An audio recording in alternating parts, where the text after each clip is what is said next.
Ya, saya ingin tegaskan kepada masyarakat Indonesia, sudahlah cukup, jangan lagi berpolemik tentang jabatan periode atau perpanjangan.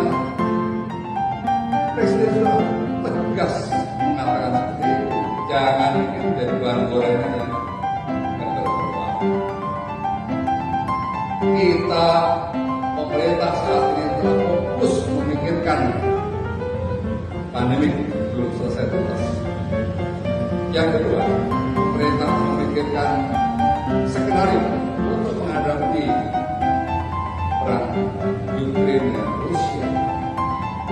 Dampaknya sebenarnya itu setelah disiapkan skenario itu, pengaruhnya terhadap ekonomi susah sekali.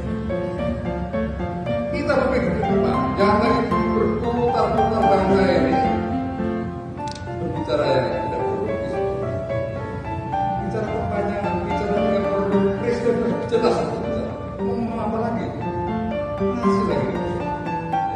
Saya katakan sekali lagi, cukup. Tidak perlu lagi berpolemik tentang ini.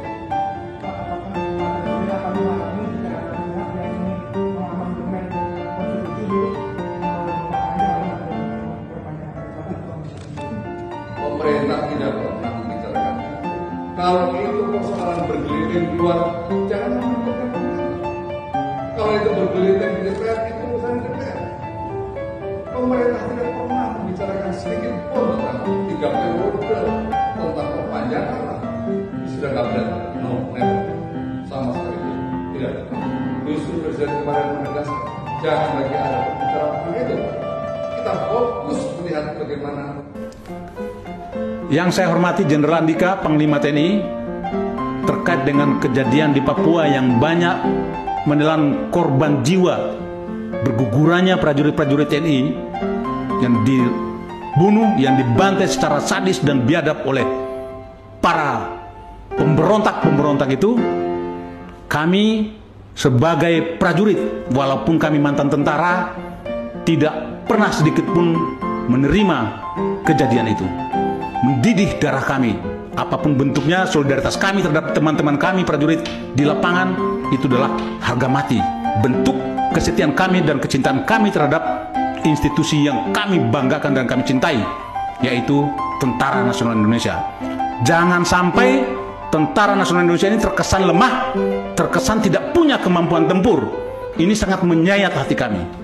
Maka kami menawarkan diri kepada Bapak Panglima, rekrut kami, ajak kami. Kami siapkan, beri waktu kami mungkin 3 bulan untuk mempersiapkan personil, melaksanakan latihan pratugas untuk kami berangkat ke Papua. Saya sendiri yang akan memimpinya, 1 kompi pemukul. Kami siap demi bangsa dan negara. Kami tidak ingin republik ini pecah. Republik ini dikuasai oleh kepentingan-kepentingan asing atau karena kesalahan politik, kebijakan politik. Kami tidak ingin negeri ini runtuh, lepas satu persatu, terutama Papua yang menjadi bagian daripada bingkai NKRI. Salam hormat dari saya, Ruslan Buton, pangkat terakhir Kapten.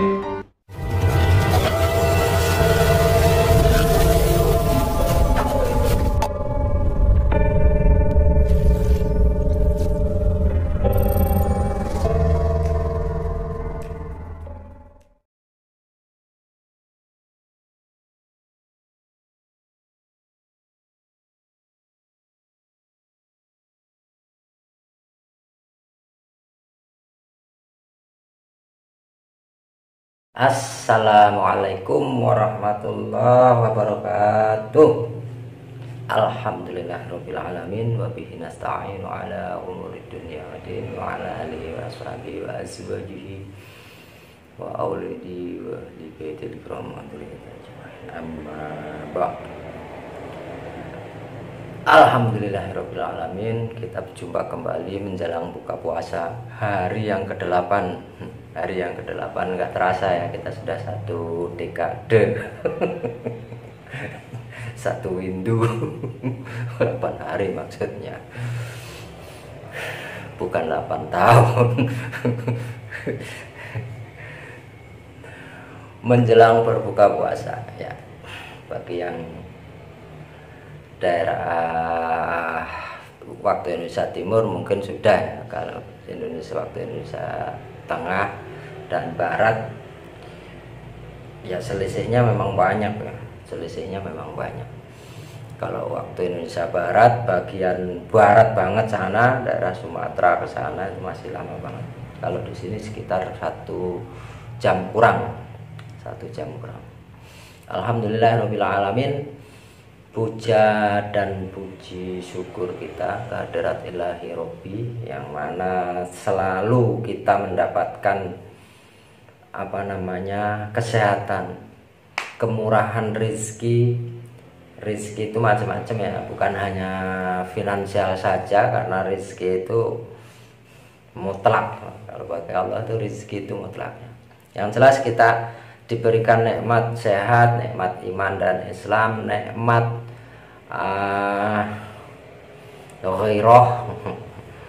ghairah itu juga nikmat karena itu petunjuk ya, nikmat hidayah, nikmat inayah, nikmat perjuangan ya. Kita ini sedang berjuang melalui kapasitas kita masing-masing ya. Dan mari kita banyakin sholawat kepada Rasulullah, pada junjungan kita, pada Nabi kita, Raja kita ya, panutan kita ya, pemberi syafaat kita, harapan kita di akhirat nanti. Allahumma sholli ala sayyidina Muhammad wa ala ali sayyidina Muhammad. Allahumma sholli ala sayyidina Muhammad wa ala ali sayyidina Muhammad. Allahumma sholli ala sayyidina Muhammad wa ala ali sayyidina Muhammad. Baik. Kali ini kita akan ngobrol-ngobrol ya, pokoknya ngobrol-ngobrol lah. Nah, pertama kita tahu ya bahwasanya masyarakat sudah bereaksi dengan keadaan rezim ini ya, bereaksi. Mahasiswa sudah bereaksi. Mahasiswa bahkan ribuan di berbagai tempat di seluruh Indonesia, semuanya menyatakan aksinya, menyatakan aspirasinya ya, menyampaikan aspirasinya bahwasanya intinya mosi ketidakpercayaan ya. Kita ini sedang mengalami degradasi kepemimpinan, degradasi pejabat, degradasi aparat hukum, degradasi aparat keamanan, degradasi aparat penjaga kedaulatan. Semua didegradasi karena memang ada sebuah misi rahasia ya. Sebenarnya bukan rahasia karena misi ini sudah bocor ya, bahwa ada sebuah misi rahasia yang akan akan dijalankan, pada akhirnya nanti akan terjadi huru-hara. Indonesia ini sudah diancam oleh Tiongkok ya, oleh waktu itu zaman kekaisaran Mongol ya, dari dinasti Han yang didirikan oleh Genghis Khan. Kemudian berhasil menguasai dataran Cina oleh Kaisar Kubilai Khan waktu itu. Dan Kaisar Kubilai Khan ini tahu ada sebuah negara, ada sebuah negeri yang sangat makmur dan kaya dengan berbagai macam kekayaan. Nah, ini namanya Java. Kalau Kubilai Khan bilangnya Jawa, ya. Java. Maksudnya Indonesia gitu. Maka dikirimlah utusan Kubilai Khan ya. Selain memang Kubilai Khan itu punya misi yang memang diturunkan, yang ambisi turun temurun dari moyangnya, yaitu Genghis Khan, untuk menguasai dunia kan gitu, melalui penyerangan. Tapi ya, singkat saja, pada waktu itu utusan yang dari Kubilai Khan ini, Kaisar Kubilai Khan ini diterima oleh kerajaan Raja Singosari waktu itu di Malang. Kalau sekarang Malang ya, Singosari. Raja terakhir yaitu Prabu Kertanegara waktu itu. dan misi itu gagal total karena pasukan Tartar yang disebut pasukan Tartar itu dihancurkan oleh Raden Wijaya melalui trik-trik yang luar biasa.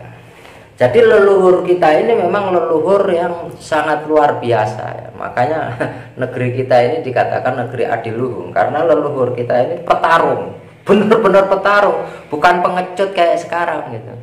Dari petarung, dari rajanya, dari hulu balangnya, dari menterinya, dari rakyatnya, itu orang Indonesia itu memang petarung. Petarung yang luar biasa. Dan seorang pelaut. Jadi armada laut yang paling ditakuti di zaman itu adalah armada laut Singosari, kemudian disempurnakan di armada laut Majapahit, dan yang pesaing utamanya itu hanyalah para pelaut Pajajaran waktu itu. Jadi misi-misi itu karena kegagalan itu, maka misi yang gagal ini ditulis untuk disampaikan kepada penerusnya kelak, bahwa suatu ketika nanti Indonesia harus bisa dikuasai. Nah, sekarang misi itu jatuh ke tangan Xi Jinping. Jadi Indonesia ini memang tujuan. Ya sebenarnya Xi Jinping itu estafet terakhir ya, estafet terakhir insya Allah. Estafet. Dari Mao Zedong, Lipeng, dari itu sudah ada misi. Kalau Mao Zedong dia harus berhadapan dengan Presiden Soekarno, nggak akan bisa, tidak bisa diprotek. Walaupun Presiden Soekarno di situ blunder ya, Presiden Soekarno itu blunder ketika Marhaen itu dengan Marhaennya itu. Presiden Soekarno blunder, tapi sekali lagi Presiden Soekarno tidak bisa diprotek walaupun oleh Mao Zedong gitu, sekalipun. Jadi tujuan Indonesia untuk dijadikan Indochina. Nah, kita tahu. Jadi misi-misi itu ada di rezim ini, dijalankan dengan total oleh rezim ini. Rezim ini adalah rezim kepanjangan daripada misi Indochina. Ya ini berkaitan dengan komunis. Jadi semua memang sudah dipersiapkan, termasuk pemindahan ibu kota. Itu memang planning, memang rencana awal pemindahan ibu kota, kemudian pembasmian, penghancuran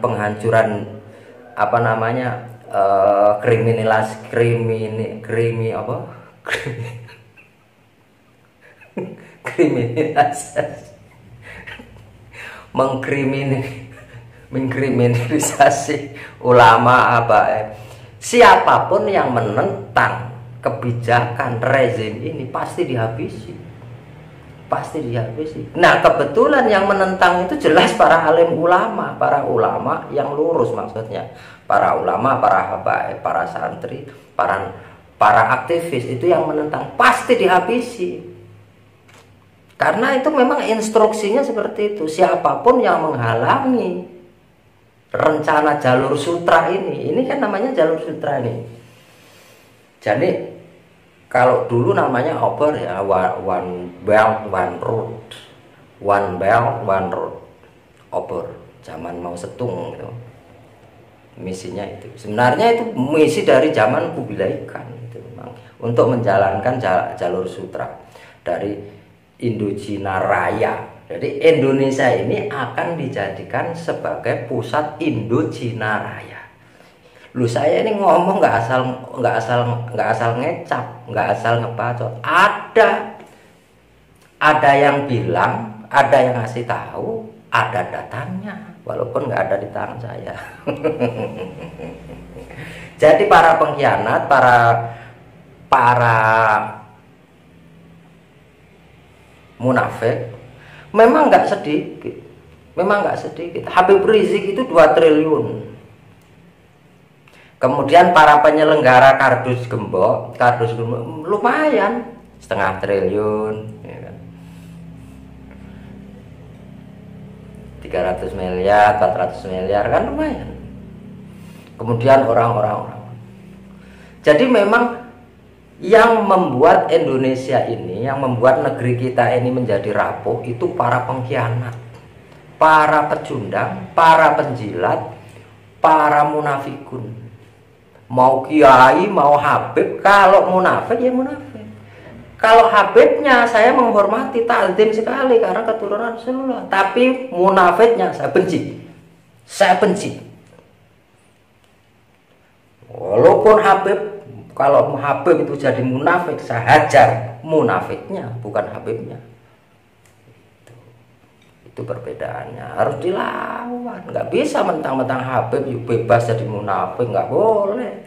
Habibnya saya takdim, munafiknya gue hajar. Kiai nggak ada urusan. Jadi kiai munafik injek ke saya. Nah, itu. Ini rahasianya, rahasia dibalik 11.04.22 ini sebenarnya itu. Inti permasalahannya adalah jalur sutra.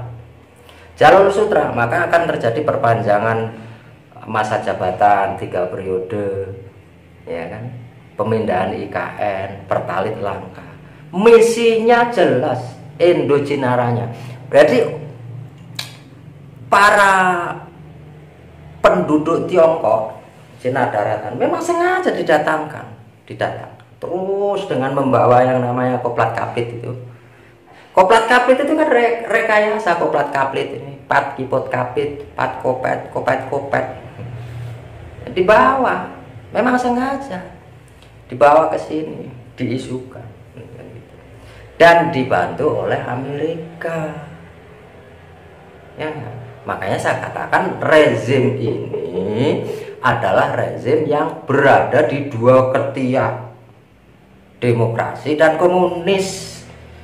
Demokrasi di bawah ketiak Amerika, di bawah ketiak Cina.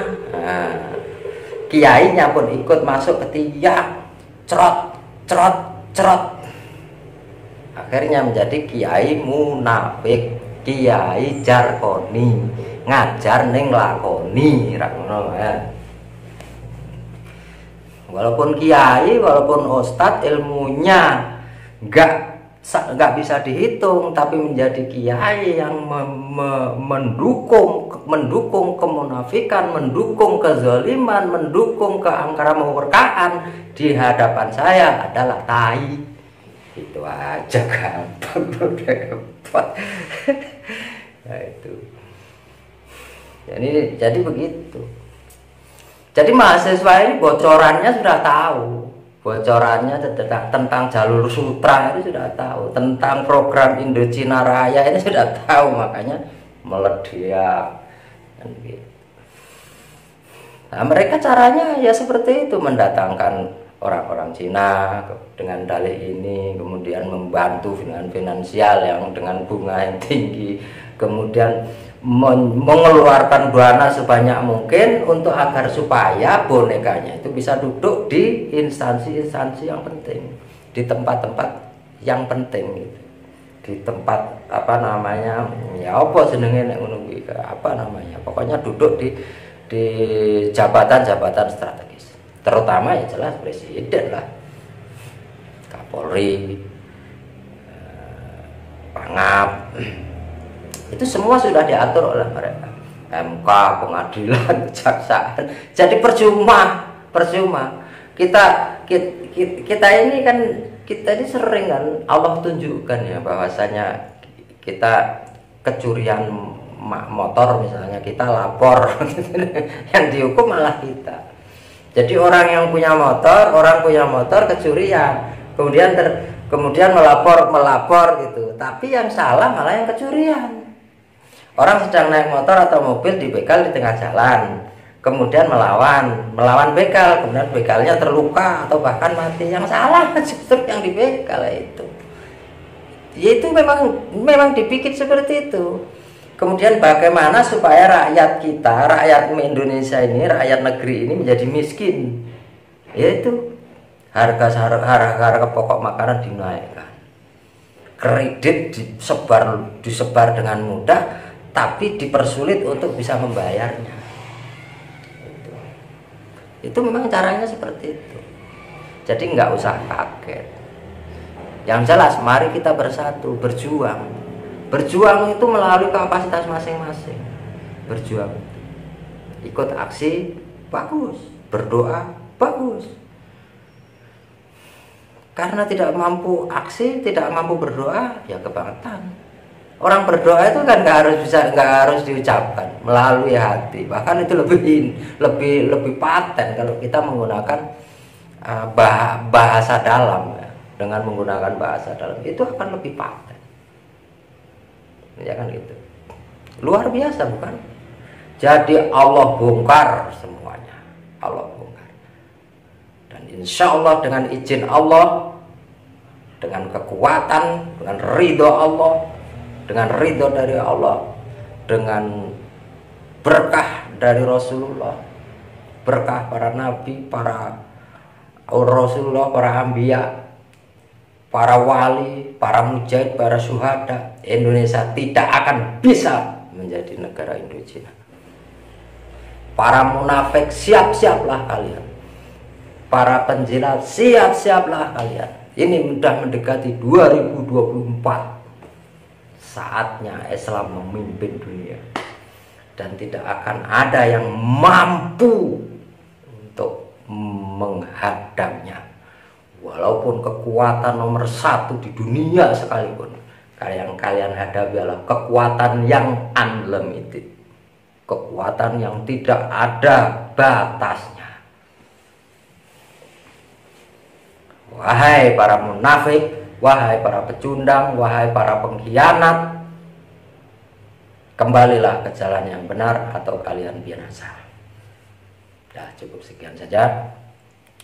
Oh ya, tentang ada permintaan bagaimana dengan Pak Anies Baswedan. Ini paradok namanya, euforianya Pak, kan udah dibahas sama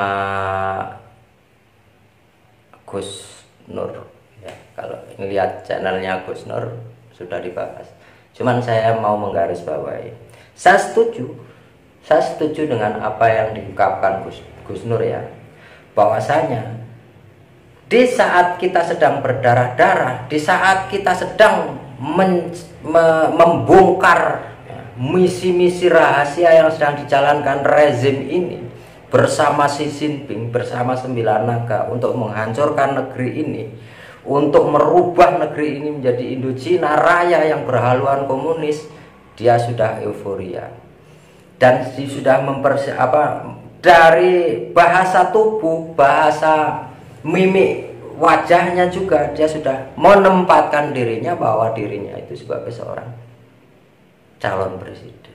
Ya kalau memang iya, ya nggak apa-apa. Anugerah dari Allah sih, kita harus syukuri. Dengan catatan, tidak ada impossible hand. Silakan Pak Anies jadi presiden, silakan. Wakilnya siapapun, tapi Pak Anies harus menjadi presiden yang akan merubah segalanya. Karena ini sudah hampir 2024. Jangan hanya berpaku dengan yang namanya demokrasi. Karena demokrasi adalah sayap kanan, komunis adalah sayap kiri. Dua-duanya iblis. Kalau Pak Anies mampu membawa negeri ini menggunakan Al-Quran dan hadis, menggunakan tata aturan Rasulullah yang sudah ditetapkan oleh Allah, dukung 100% saya. Karena hidup kita diatur oleh Allah. Bukan kita yang menentukan hidup, bukan kita yang menentukan aturan di dalam dunia ini, tapi kita menentukan kehidupan kita. Paham nggak maksudnya? Kita ini nggak bisa ngatur kehidupan di dunia ini, bukan kita yang ngatur, tapi kita menentukan hidup kita. Maksudnya di mana kita berpihak kan gitu. Kalau mau menjadi pemimpin, jadilah pemimpin yang menegakkan aturan yang sudah ditentukan oleh Allah. Silahkan. Mau wakilnya Pak Ijo kayak, mau wakilnya Parmen kayak, mau wakilnya Suteki kayak, mau wakilnya siapa saja silahkan. Tapi apabila tidak, percuma. Kalau masih ada sponsor, masih ada deal-deal, masih harus perjanjian-perjanjian,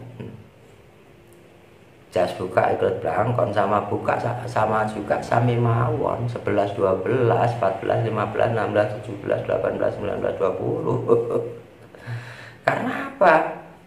Kenapa negeri kita ini dipas di 2024? Ini bukan sekedar kebetulan. Memang sudah disetting bahwa Indonesia ini akan berakhir demokrasi keparat ini, demokrasi iblis ini.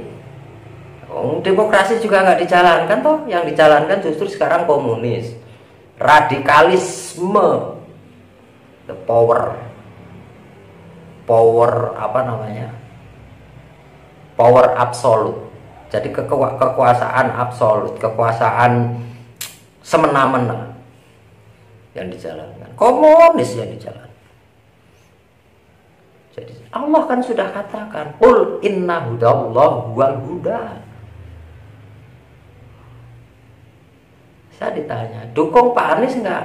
Saya enggak dukung, enggak juga enggak. Dukung juga enggak juga enggak. Artinya apa? Ada catatannya. 2024 itu akhir fase keempat, masuk fase kelima. Artinya sudah harus kembali kepada khilafah alamin hajin ubah. Memenuhi syarat nggak Pak Anies untuk menjalankan kekhalifahan? Kalau memenuhi syarat, oke, dukung habis. Silakan. Orang yang harus menjadi pemimpin itu orang yang terpilih. Artinya memang dipercaya oleh umat dan ditentukan oleh Allah, dipersiapkan oleh Allah.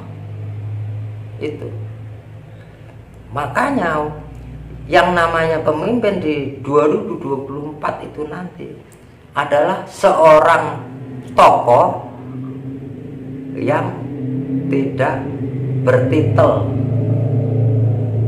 Karena 2024 negeri ini tidak butuh orang pinter, tidak butuh orang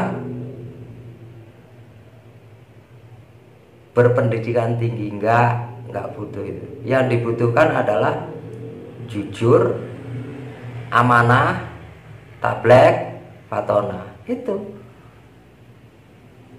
Oke? Baik.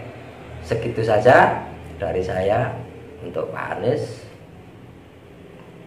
Saya katakan sebaiknya berhati-hati dan jaga diri dengan baik-baik.